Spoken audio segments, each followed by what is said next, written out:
Hi, welcome back to the Senate floor circa 2017. I'm a loose Komodo dragon that's trying to rip Paul Ryan's hog off. Twitter to me is the best social media because you got so much ammo on any enemy, and the only thing stopping you from acquiring it is just the search bar on their profile. It's basically a real-life minigame. You just take whatever slur you can reclaim, search it, and if it comes up, you don't even have to keep talking to them. It's the ultimate flea option. It makes real life a JRPG, but there's a lot of things you can do that with. Being stuck in a custody battle is turn-based combat to the father who lost the mint condition Dreamcast in the divorce. You can open a dialogue tree with any member of your family for a side quest to purchase a used car from their neighbor, and used is a loose term. This is like a 1962 Lincoln Continental. It's 75% rust, 4 presidents were shot in it, all the leather is goose skin, there's a 20-year-old Tupperware full of coleslaw lost between the back seats, and it's $7 grand. But discourse on Twitter is a tale as old as time. I think any public forum surrounding text is just begging for conflict. You ever see graffiti that has a response from a normal-looking marker under it? How mad do you have to be to see that, go home, get a marker, and contest in the marketplace of ideas? That's what a Jordan Peterson quote tweet looks like to me. Bedridden, 6 months into post-meat coma hospice, complaining about how women are scared of how he looks. This fucking, oh my god, hey, I'm gonna be dealing with that for the next 45 minutes. But on the topic of Jordan Peterson, you can only complain so much when you look like if Bloodborne added a terror slider to its character creator. Rotted Apple Core type character build there. Anyway, Twitter is the modern day town square, a place where wizards and alchemists can go to stab a blacksmith.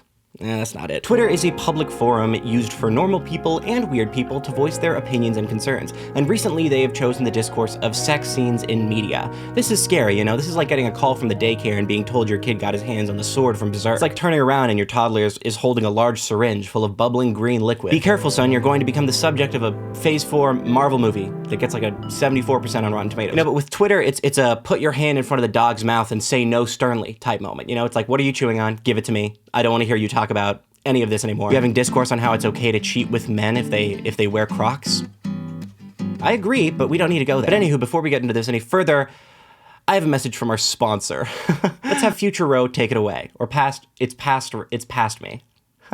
Let's go that to getting done. These days, it seems like everybody is talking about climate change. Joe Biden, Ratchet and Clank, they're all saying weather is hot, weather is cold, more so than usual, impending cataclysm, the whole 9 yards. But what if there was a little something you could do if you wanted to support a little bit of change in this big bad world? Well, boy, do I have news for you. Thank you to Ren for sponsoring this video. Ren is a great resource you can use to support efforts in reducing the effects of climate crisis. Basically, go to their website, take a quiz about your carbon emissions, and find out how to live your life more sustainably and offset the stuff that's impossible to not offset. Once you sign up to make a monthly contribution to offset your carbon footprint, you receive monthly updates from the projects you support. You get to see what your money is spent on, with photos and details on every tree planted, every acre reforested, every ton of carbon offset, etc. Ren has a bunch of really cool projects to support, such as removing dead and flammable trees from California forests and turning the biomass into biochar, which is a form of charcoal that stores carbon safely and doesn't release it. The effects of climate change are, of course, pretty visible and evident everywhere. Here in Seattle every summer, there is a period of days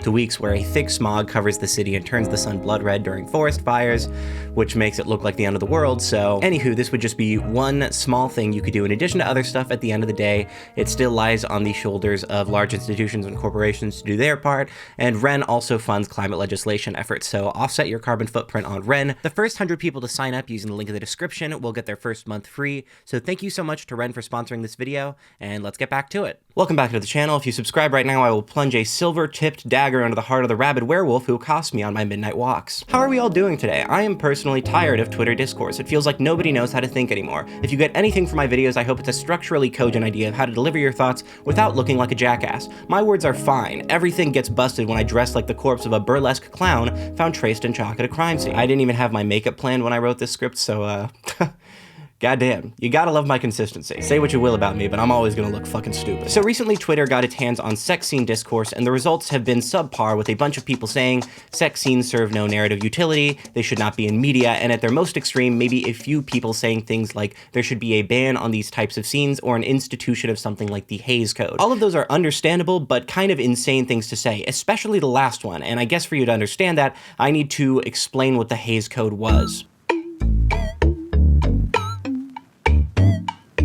So for those of you who aren't aware, the Hays Code was a pervasive series of limitations on expression in film during the early to mid 20th century, 1934 to 1968. They were generally incredibly conservative.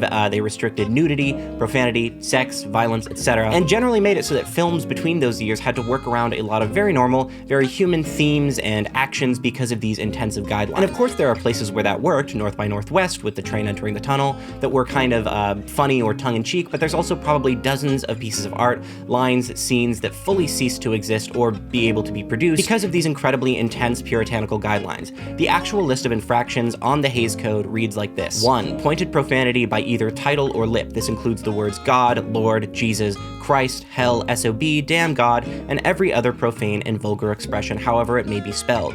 2. Any licentious or suggestive nudity, in fact or in silhouette, and any lecherous or licentious notice thereof by other characters in the picture. 3. The illegal traffic in drugs. 4. Any inference of sex perversion. 5. White slavery. 6. Miscegenation, which is literally race mixing. They're saying no race mixing. So this was not only from a different era, but it's from the worst parts of that era. It's so racist. 7. Sex hygiene and venereal diseases. 8. Scenes of actual childbirth, in fact or in silhouette.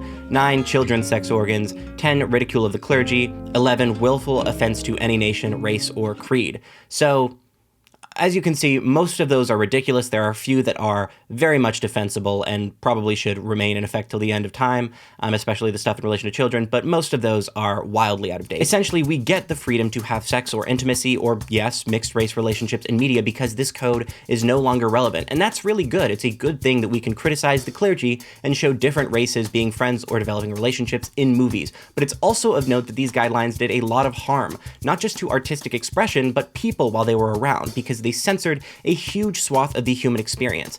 I personally am mixed race, and my mother and my father were both born before the Hays Code was eliminated, so it's kind of obvious that a regressive and racist code of ethics could directly impact the life of people who aren't white. But additionally, it isn't a coincidence that things like sex, nudity, and profanity are in the same category as representation of slavery and mixed race relationships, because they are related to very puritanical standards of expression and respect to a large, unknowable institution with dubious intent. These guidelines were a product of their society, yes, but also a response. They didn't want progress on screen influencing people into thinking differently, just as much as the people watching it didn't want to be made uncomfortable by media that truly challenged the way that they think and engage with art. This video is in defense of intimacy on screen, but it's totally valid if artists don't want to portray this stuff as a personal choice too, so I figured I'd give some suggestions on alternatives to sex scenes. You could distribute pamphlets with fanfic in them for audience members who are watching the movie and couldn't help but think, what if these guys were going at it? 2. You could replace the scenes with a large title card that describes in excruciating detail what type of shit they were up to, accompanied by some harsh noise or black metal music so that people really can't get titillated at all. And 3. You can go on a press junket solely dedicated to gaslighting the viewers into thinking they forgot a long drawn-out scene with full frontal nudity.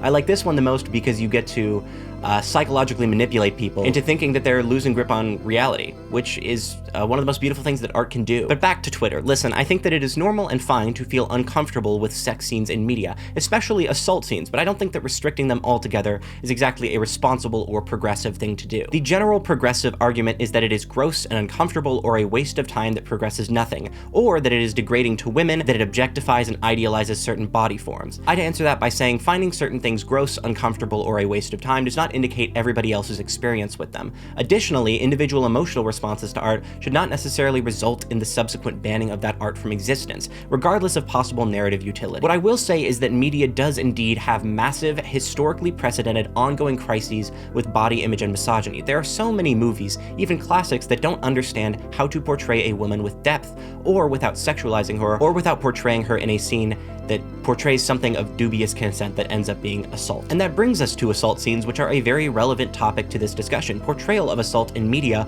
always brings a lot of discourse because it can absolutely be triggering, upsetting, or otherwise emotionally destabilizing. If this is in tandem with a narrative that does not justify its existence properly, it can absolutely lead to people feeling not only largely disappointed, but offended and disgusted. Additionally, as society progresses, we are looking back at a lot of old movies and discovering that sex scenes that were in them were absolutely not okay. If you watch a movie like Indiana Jones and the Last Crusade or Blade Runner, both of these films have scenes that are absolutely not consensual, but were not portrayed with much thought as to that context. All of this being considered, I think that the depiction of an act as heinous and traumatic as this still can be necessary to impart a certain emotion or communicate effectively an event, in the same way that murder, abuse, or other disturbing occurrences can be used. So it occurred to me that in the original script for this video, I didn't talk at all about trigger warnings, which is kind of funny. I must have just written it too quickly without thinking about it, because trigger warnings are really relevant to this discussion especially. So I just wanted to take a little bit of time to sort of touch on my thoughts on trigger. Jesus Christ!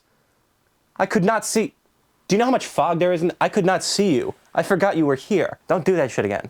Like Jim from The Office. I look at the camera like Jim from The Office. You look at the camera like Jim from The Office. I'm like Jim from The Office, right? You're like a white guy with a beard wearing a 3-hole punch costume in 2009. I'm kind of like. We do not care!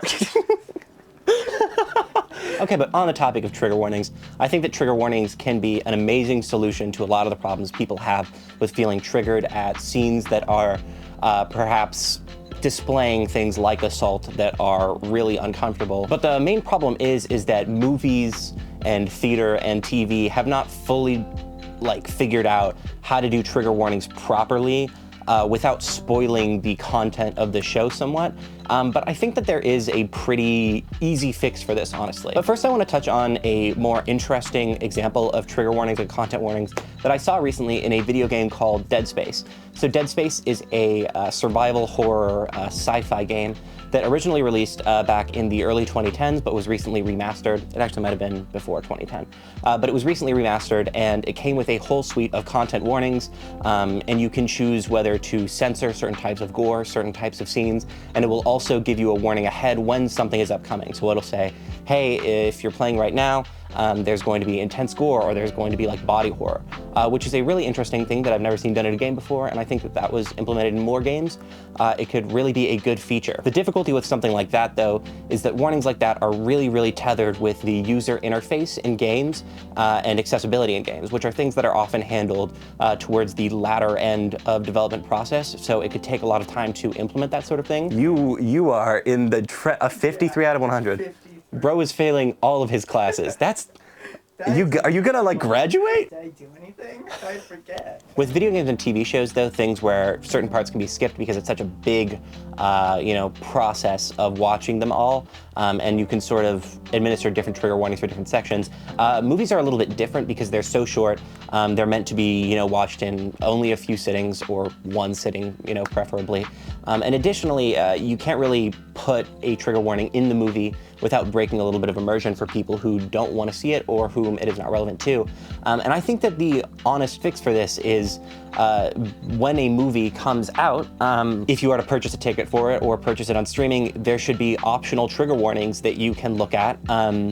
This is not a super huge amount of work for filmmakers to do, especially considering the thousands of hours of work that already go into making movies. If there were a dedicated database or even just dedicated feature in most streaming platforms or theaters where if you needed a trigger warning, you could go and look at the trigger warnings. I believe I've been to theater shows before where there were trigger warnings in the pamphlet for the show that sort of listed the cast and whatnot. So I think this is a really possible thing to do, and I think that it could, be very, very valuable to people who do not want to see depictions of abuse or assault on screen, or if they are just don't want to be taken aback by it and would rather close their eyes or something, or just know that they are going to be exposed to those things. Those are my opinions on that. We'll get back to the video after I check in with Bailey. Bailey, are those grades up yet, bud? They're going down by the second. I'm gonna kill you. One of the main possible issues with sex scenes is the possibility that actors have signed onto a project for pay or exposure or experience and are doing an intimate or exposing scene not because they are explicitly comfortable with it, but because other factors are pressuring them to do so. In this case, I think it is totally valid to be upset by or frustrated with the inclusion of a sex scene that seems to indulge in itself when it seems like the participants in the scene may not have been excited to film it. There's also rampant misogyny and exploitation in the entertainment industry, especially in the case of sexualizing the bodies of actors. Even in media like video games, there are issues with the representations of women's bodies. Women's character models. That was quite the mess. I'm gonna do fake cringe dialogue. And I should have said character models. Yep, I'll get it right next time. Sorry. The character models of characters that are women being disproportionately objectified. There are dozens of think pieces you could find on how armor is heavily gendered in these contexts, often ending up being really revealing, but going even further, there are sex scenes in video games, and they do end up reflecting larger societal imbalances. In The Witcher, a role-playing game released in 2007 developed by CD Projekt Red, there is, for lack of a better term, a minigame devoted to collecting the sex cards of as many non-playable woman characters as you are able. In my opinion, this is okay. It is okay to put these themes in media, and it is okay to engage with them and even enjoy them. However, The Witcher specifically objectifies these encounters, turning them into a collectible. In the context of this fantasy universe, though, this is a valid representation of the treatment of women and the behaviors of the main character, so it still is up for debate. It's not like you're controlling a strict monogamist in the 21st century with a 21st century understanding of gender politics. The way your character acts is the way your character would act in that time period in that universe. Even considering these things, though, I'd imagine that quite a few people were made uncomfortable by this conclusion and felt that it could be done more tastefully, but I would also never call for the outright removal of it. Joseph Anderson, a video game critic on YouTube who is currently in the process of making the third of 3 massive video essays on the Witcher series, critiquing and praising their work, calls to attention the catering of the male gaze in his second Witcher video. Anderson, for the most part, defends the use of sex and the hierarchical gender roles in this fantasy universe, but even he questions how much the way the sex scenes in these games are shot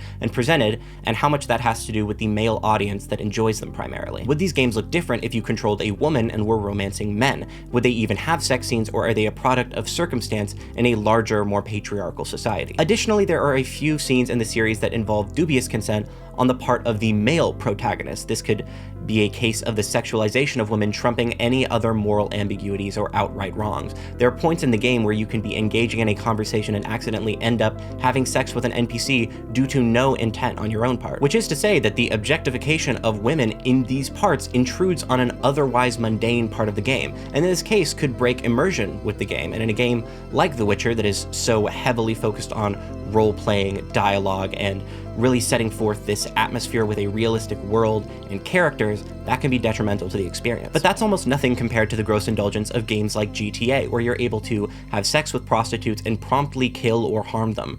For context, the Grand Theft Auto games are largely considered a grand satire of American culture and crime, but it's very much worth considering the often young, white, and male audience of these games and how much they may understand that. Giving a young person a gun and a foul-mouthed character and telling them to run wild in a game that encourages and rewards crimes is something that provokes an intense feeling, regardless of whether you inform them of the intent and meaning of these decisions. Sometimes people watching this media just aren't going to understand. But oftentimes, even if creators or the audience initially do understand the purpose of these scenes or these portrayals, that doesn't mean that they continue to play it the same way. The God of War franchise is a sobering example of how sex scenes or the notoriety of pushing the envelope could eventually overshadow the other aspects of a piece of art. Noah Caldwell-Gervais, another games critic on YouTube, did a large-scale 4-hour analysis of the God of War games, from the initial trilogy to the handheld games to the eventual reboot, and ends up having a bit to say about the sex minigame that ends up in each of the original 3 games. In the first game, the minigame plays out as a sort of prank on the player,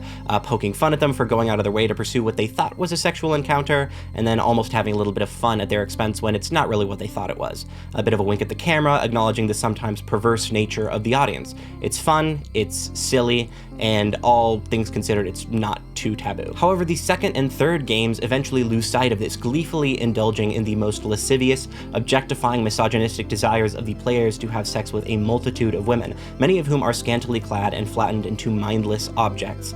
Caldwell-Gervais smartly points out that this trumps even other more reasonable character motivations on the part of Aphrodite, a member of the Greek pantheon who knows the man she is mindlessly seducing has killed nearly every other god he's met, yet she treats him like a hunk of meat. But with that in mind, the 2018 reboot of God of War and 2022's God of War Ragnarok fully eliminate the sexualization of nearly all characters in the interest of a story centered on the humanity of these characters and familial relationships, even under the direction of the same man who oversaw the latter 2 games of the original trilogy. That director, Cory Barlog, has even asserted that the new games are a sort of testament to his children, to the time he lost with them while devoting his life to the original critically acclaimed trilogy. Importantly, this signals a massive step forward in the maturity of the series, the characters, and the creators, but not necessarily of the fan base that commonly ends up fixating on how badass or cool Kratos looks while fighting dragons. There are even video essays dedicated to how cool Kratos' stoicism is, which is completely bizarre to me because In my opinion, Kratos' stoicism is not a personal choice. It is quite clearly a response to the massive amount of trauma he was exposed to in his youth, being raised as a Spartan in a constantly abusive and violent atmosphere. Later, those experiences that he was raised on snowball into his relationship with anger, with losing control, with being in fear of himself and the people that he's around. Much of the games after the reboot involve Kratos making great strides to accommodate the emotions, needs, and wants of others, and his own journey to express his emotions and himself to those around him. To be forgiving, to be vulnerable, to open his heart to the suffering of the people he would otherwise close to it. Kratos is essentially learning to be looser, more emotional, and more accommodating throughout these games, to critically engage with love and passion in a way he previously was not able to. Fan bases are not always going to understand the point, even when it is right in front of them. But regardless of how the audience is able to interpret the themes or the meaning of a scene with intimacy in it, sometimes there are just innate power balances or weird situations on set, or systemic issues as to representation of these people. This being said though, in relation to individual scenes, this is making a lot of assumptions. There are many actors who are totally fine with being in these scenes, comfortable with them, or even enjoy doing them. Additionally, the work can be done with intimacy coaches to make sure the actors are comfortable, and unnecessary people can be left out of the process of filming. There is a wide range of how these things play out, but the safer and more comfortable actors are, generally, the better. Something that I kind of wanted to touch on in this video that I didn't really get the opportunity to because there was a lot of thoughts racing through my mind when I was writing all of this is the idea of like how children and very young people engage with adult themes in media. Myself and probably every other person on this earth would tell you logically that like there should be an age restriction on especially sexual themes in media in relation to like how gratuitous they are, if they're just like innuendos, stuff like that. I think that it should, for the most part, almost always, you know, outside of like schooling situations, be left to parents to, you know, if there's going to be an educational thing, you want to teach young people, kids especially, how to engage with sex, with intimacy, really responsibly. And I think that's an honorable thing. But I think there are other aspects to the way that the rating system for movies works is kind of counterintuitive. For instance, there can still be really heavy innuendo and really intimate scenes in PG movies or PG-13 movies. It's just like you can't do very specific things. You could get pretty probably graphic description-wise or even showing stuff or alluding to stuff in these movies. You just couldn't really like show it. So there's a lot of emphasis placed on visually, like what can you see? What is the object, right? Which has, I think, something to do with patriarchy, misogyny, and how we commodify bodies. You know, once you see it is when it's real, is when it has an impact that can be, you know, bad or good. But to me, rules like the PG-13 rule, where it's like, I don't know, you could have like characters make it all you want, have characters take off all their clothes, right? But you can only say the word fuck once. It's like, well, why? You know, if a kid hears fuck once, it's not gonna, kid's not gonna forget the word fuck. Let me tell you, the first time I heard the word fuck, I was writing that shit down in a journal. I took out a stone tablet and carved it. I fucking inscribed that shit. I got 16 Rosetta Stones in my bed, in my childhood bedroom that just say fuck 80 times. I was obsessed with that shit. But a nature of why I was obsessed with that and why kids get obsessed with these things is because they're taboo, is because they're specifically off limits. And I think that there is absolutely something to be said for, you know, the less we refer to these things as taboo, as off limits, the more we'll be able to have effective conversations with each other and with kids who are just learning about them. So this is all to say that, you know, I don't have a conclusive statement on this, but of course there should be restrictions on what kids are allowed to see in movies so far as intimacy goes, or media in general. I don't disagree with that at all, but also that there are broader conversations societally to be had about how we treat children, how we interpret their intelligence, and perhaps how we can do better as a society to address what we view as taboo, so that kids can better learn from us and we can better learn from them. That's all I got to say on that. Back to the main video, I guess. Really quick, we interrupt this essay because I had the opportunity to talk with brilliant feminist, writer, critic, and woman, Me in Glasses. Why don't you introduce yourself? Hi, I'm You in Glasses from the day after you filmed this. I have a degree.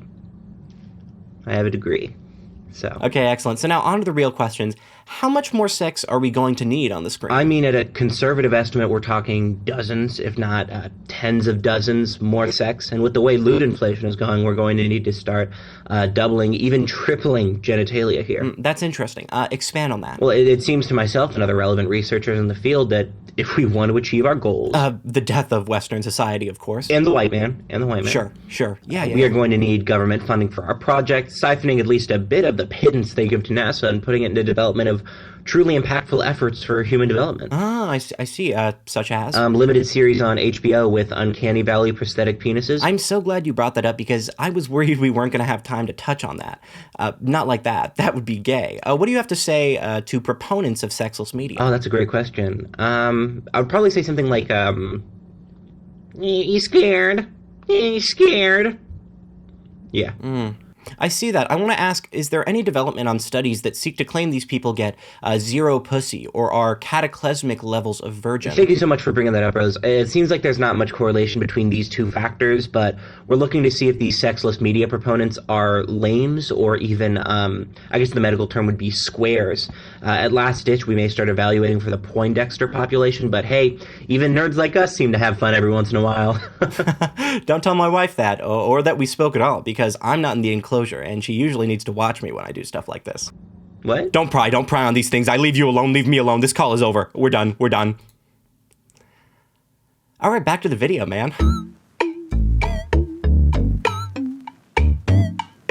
Penn Badgley, the lead in Netflix's You, recently stated he would be abstaining from intimacy or sex scenes in the future, which is a totally good and fine thing to do, but it was also one of the inciting incidents for Twitter's recent anti-sex bend. Performers and artists absolutely should be within their right to refuse certain things based on their comfort level. Penn also, however, says that it is at least in part of a result to his relationship with his wife and not wanting concerns over infidelity. This is fair on a personal basis, but there's a large swath of Twitter users praising Penn doing this as an indication of him being one of the good men left in Hollywood, which I think is a kind of regressive and bizarre interpretation. Additionally, there are some people making wild speculative claims, saying stuff like, oh, Penn was caught cheating on his wife, so of course she's gonna have him do this instead, and that's also completely inappropriate. I don't think that Penn Badgley's feelings on discomfort or infidelity are indicative of him trying to push those beliefs onto every actor's relationship with sex scenes. Some Twitter users have said this, and they've tried to indicate that he's weird for saying that, but I believe that if you aren't comfortable being physically intimate with other people on set because you are in a relationship with somebody else, that is totally fine. That is your boundary to set, and we should respect that. You don't need to unlearn this so that you can participate in sex scenes again. Your boundaries start and end where you say they end, especially in relation to such vulnerable portrayals as the ones required by these types of scenes. That being said, sex scenes and other forms of intimacy performed by actors are absolutely not correlated to infidelity or moral betrayal of monogamy. The explanation is simple.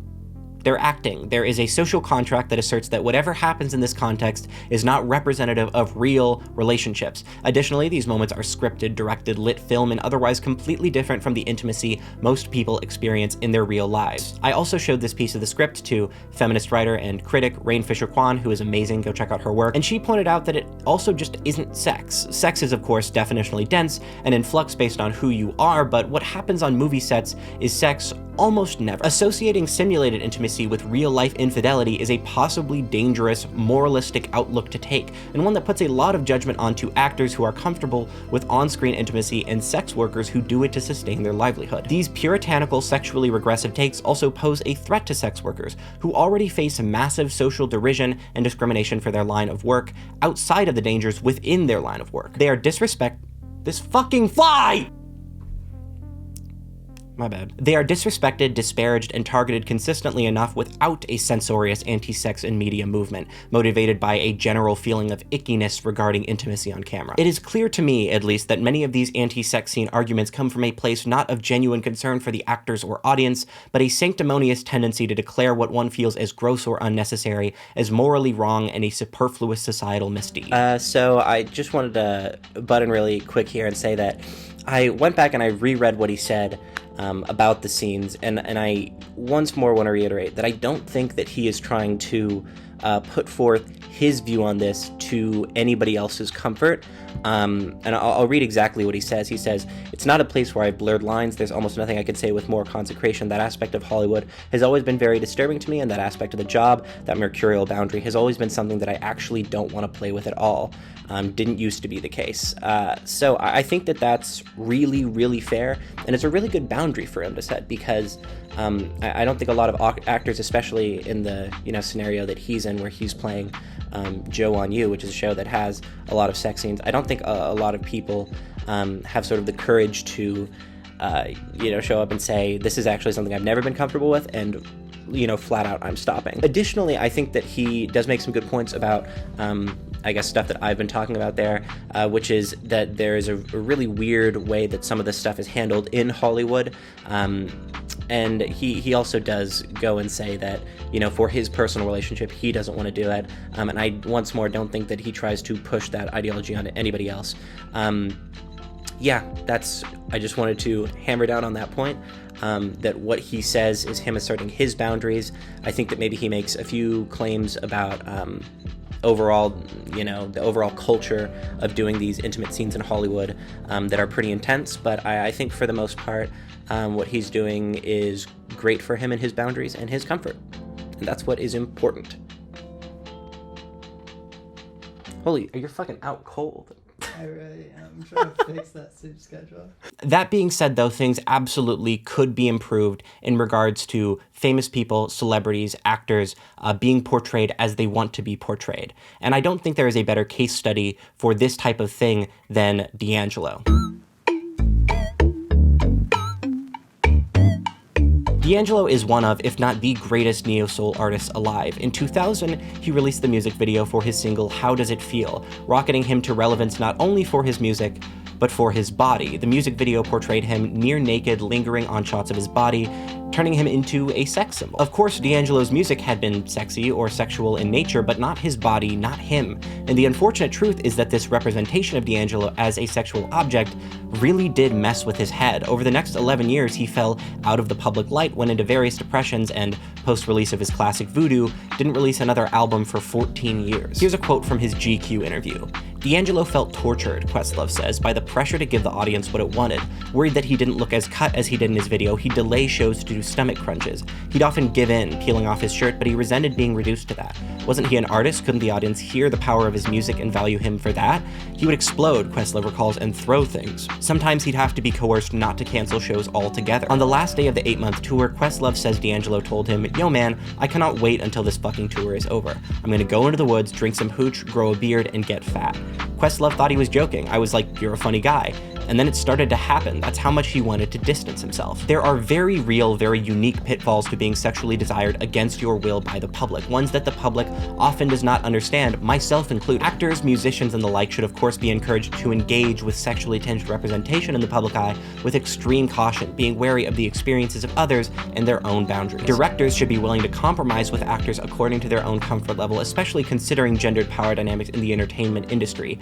This does not mean that a code should be put in place in order to restrict the ability of what filmmakers, writers, or actors are able to display so that they can express themselves or their characters how they see fit. And I genuinely don't think I need to give examples of sex scenes that are of utility to the plot or narrative of work, because they don't need to be. Artistic expression is just that, expression, and people, artists and otherwise, should have the license to express themselves how they see fit. There is a massive difference between being more aware and considerate of the difficulties and hazards of on-screen intimacy, the audience's interpretations of thematic content, the environment on set, and the accessibility for younger viewers, and decrying its existence altogether. At the end of the day, the ball is not in the court of the audience. It is in the court of the artist, who should be making direct and intentional efforts to create a healthier, less exploitative environment.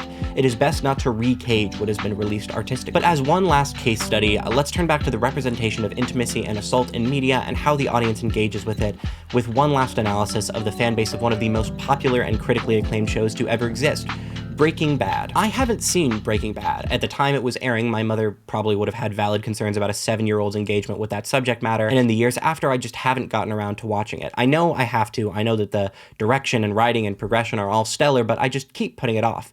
What I have seen, though, that isn't the show, is the insanely huge fan revival of the show lately, a huge part of which is in memes. Something that I've come to understand about the show itself is that there is a massive rift in the fan base regarding the character of Walter White's wife, Skylar. Specifically, one half loves her, and the other half thinks that she's an annoying bitch who gets in Walter's way and is weird and frustrating. I don't know. Now, a quick reminder of the premise of this show. Walter is a meth dealer who murders people and does lots of crime and puts his family in danger and puts endless stress on his wife to do this.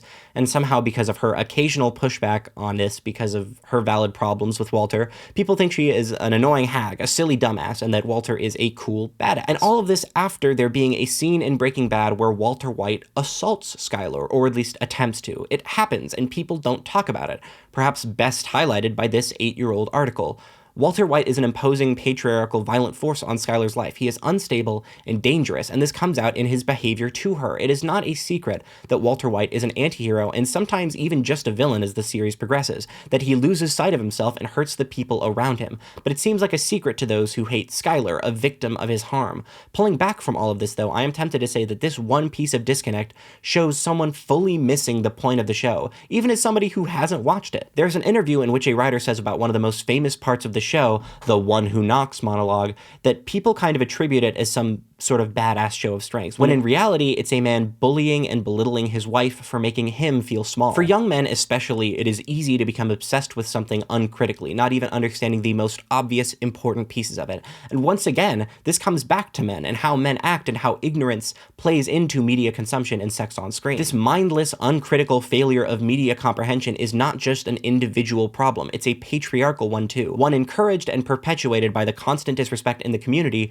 towards a character like Skyler, who is the victim of the unpredictable and violent acts of her husband. On the subject of censorship, you cannot invent a code or a series of restrictions on art that will raise boys better, that will make them more conscious or less misogynistic. That is the responsibility of the boys, and I will be fucking damned if we censor art in any part because men could not consciously and competently engage with it.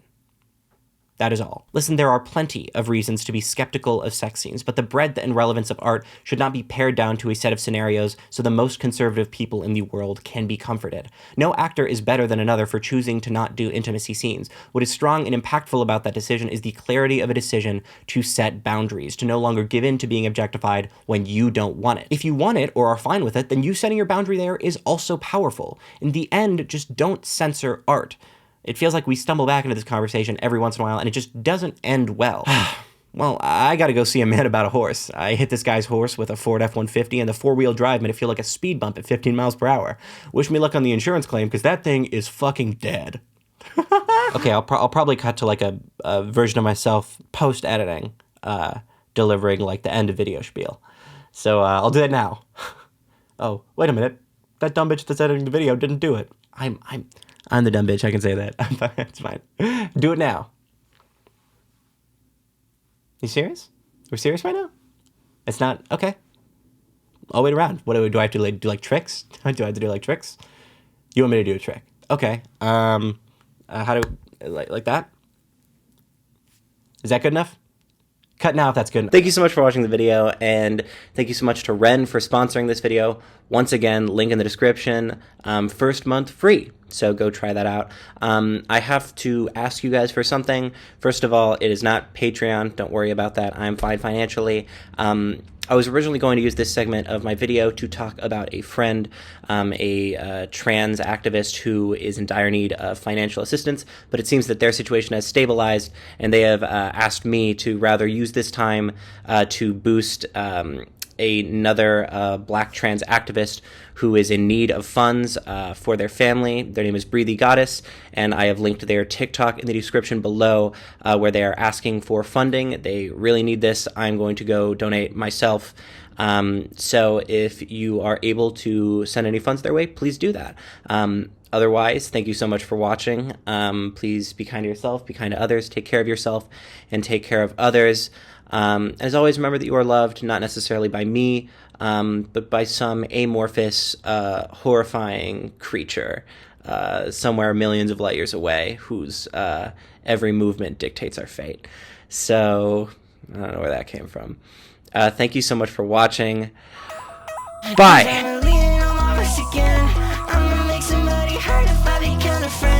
Everybody wants a piece of me, I wish they didn't. Just me, myself, and I. I'll show off my worst sides, the ones that put you out for on a work guy, the one that makes you wonder if I'll hurt myself, or that make you wanna just divert my health.